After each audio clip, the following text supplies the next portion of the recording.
Here's the plan. Beginning in October, Ontario public servants will be required to work in the office, so physically in the office, 4 days a week before returning to 5 days a week in January. Ontario's decision comes as a growing number of businesses are ordering employees back into the office.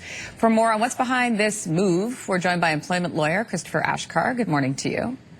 Good morning. I have to say, the list of companies moving away from remote work, it is getting longer. Take a look at this. I mean, in just the past, 2 months, we've got Rogers, TD, BMO, Scotiabank. They've all announced that employees will soon be required to work between 4 to 5 days a week on site.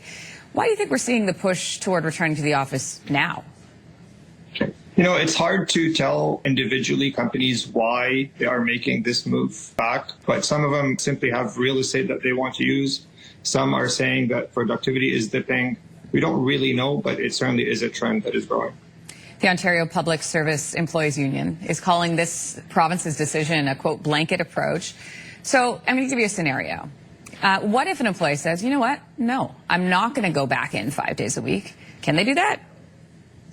Well, they can do that only within certain ambits of what they're allowed to do. So unionized employees would have to rely on a collective agreement that exists and speak with their union. If a change in agreement happened about where someone would be working, non-unionized employees would have to look at their employment agreements to know if they can do that or not, if remote work is a term in that agreement. But either way, to both of these groups, they are afforded the protection of the Human Rights Code.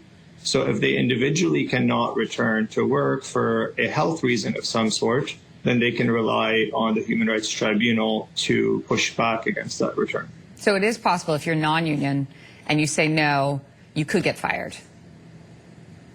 You could get fired for any reason, not just saying no potentially to returning to work. An employer can change their agreements with their employees as long as they give notice in advance that they're going to be requiring employees to come back to work. So yes, they can be fired, but they do have protection of their employment agreements as well as the Human Rights Code. Ontario Premier Doug Ford says workers are more productive in the office. As an employment lawyer, what are you hearing from people about claims like that? It's certainly more of a traditional approach to the workplace that rely on productivity.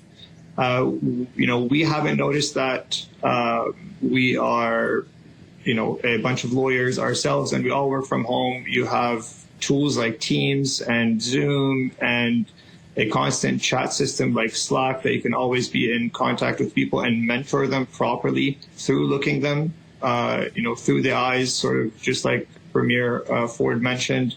So, it certainly is a tug war of what's going to happen in the future. But no, not every employer subscribe to that same mentality that Premier Ford does. So interesting. I mean, we had so many conversations, I'm sure, in your office as well, Christopher, when the pandemic happened, remote work. I mean, most people were at home. And it sparked a lot of conversation about the future of what a workplace really looks like. And now it feels like we were on this path, and now we're kind of going, reversing a little bit.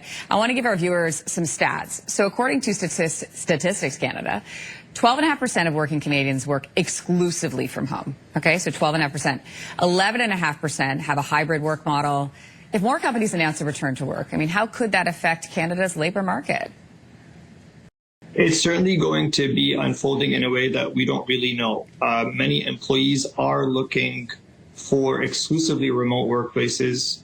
And some workplaces are requiring people to come back to work. But if these workplaces and these employers don't have enough people applying or people quitting, they're going to have to be flexible about their requirements. And same with employees. If they're not finding enough positions that they could work exclusively remotely, they're going to have to see sort of what's more important to them, having a job or working from home. Do you work from home? We all work from home many days of the week, yes. Yeah. All right. Well, thanks for joining us, Christopher Achkar, employment lawyer. We appreciate your time.